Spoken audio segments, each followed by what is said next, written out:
People talk about Michael Jordan like he was a born superhuman, but the story that still blows my mind is the one that nobody believed possible. Game 5 of the 1997 NBA Finals. The entire world expects greatness from Jordan, but that morning, his trainer found him collapsed on the hotel floor, sweating, shivering, barely able to speak, food poisoning. Some say it was bad pizza. Some say it was intentional. All anyone knew was this: Jordan couldn't walk, and the championship was on the line. When they carried him into the locker room, his teammates thought they were done. He was finished. One of the coaches even whispered, maybe we should sit him. He can't even stand. And you know what Jordan said? Barely lifting his head, voice cracking, he said, if I can stand, I can play. So he stood, slow, shaky, like a man dragging himself through a storm. He stepped onto the court and the arena went silent. Everybody saw it. Shoulders low, eyes unfocused, legs wobbling like they belonged to a stranger. But here's the crazy part. The moment the ball touched his hands, something switched. It was like his body was broken, but his will was untouched. He started hitting shots he had no business making. He stared down defenders with half-closed eyes and still got past them. After every timeout, he collapsed on the bench. At one point, Scottie Pippen had to literally hold him upright. And somehow, Michael Jordan dropped 38 points that night. Sick, dehydrated,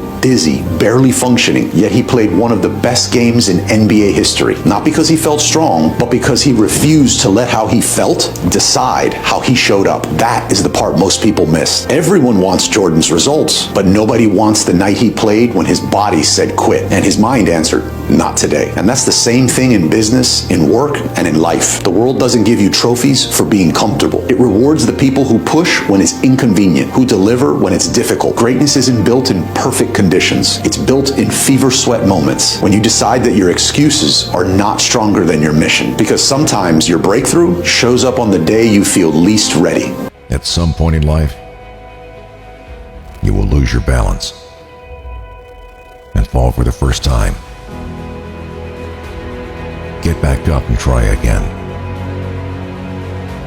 At some point in life, you will fall for the second time. Get back up and try again.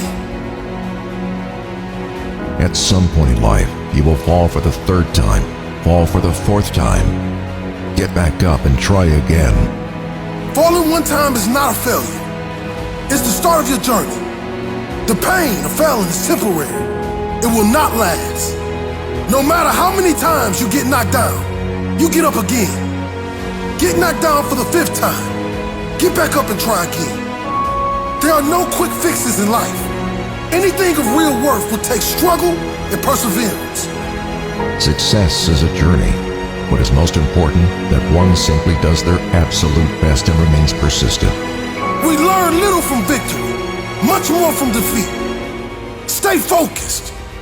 Even if you fall 1,000 times, you just keep getting up and trying again and again and again.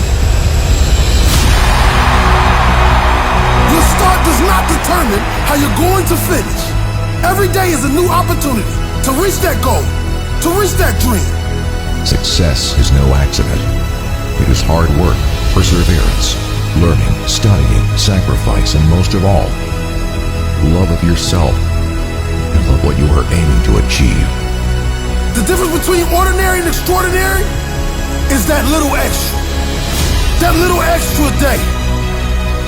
I fall down 6 times, I get up and try again. I fall down 7 times, I get up and try again. We all start standing on our own 2 feet, standing for what we believe in, standing for what is right, standing for our loved ones, and standing for those who can't stand themselves, even if it means standing alone. Keep your head up and keep your feet on the ground, because your life is dependent on it. And whatever you want to accomplish, you must empty your heart and your soul into it. You must believe when others say you cannot. You must go when your heart is telling you to stop. You must rise and become legendary. You just keep getting up and trying again and again and again. Fall down 7. Stand up 8.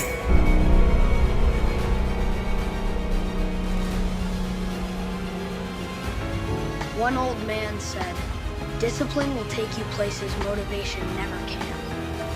One old man said, "Chase improvement, not attention. Attention fades." One old man said, "Most people want success. Few accept the pressure that comes with it." You have to lose your fear of failure. Failure is part of the process. People who never fail, never try. You have to fail. You got to get it wrong to get it right. You learn nothing from winning. You only learn from your failures. If you stay in your comfort zone, that's where you will fail. You will fail in your comfort zone. Success is not a comfortable procedure. It is a very uncomfortable thing to attempt. So you got to get comfortable being uncomfortable if you ever want to be successful.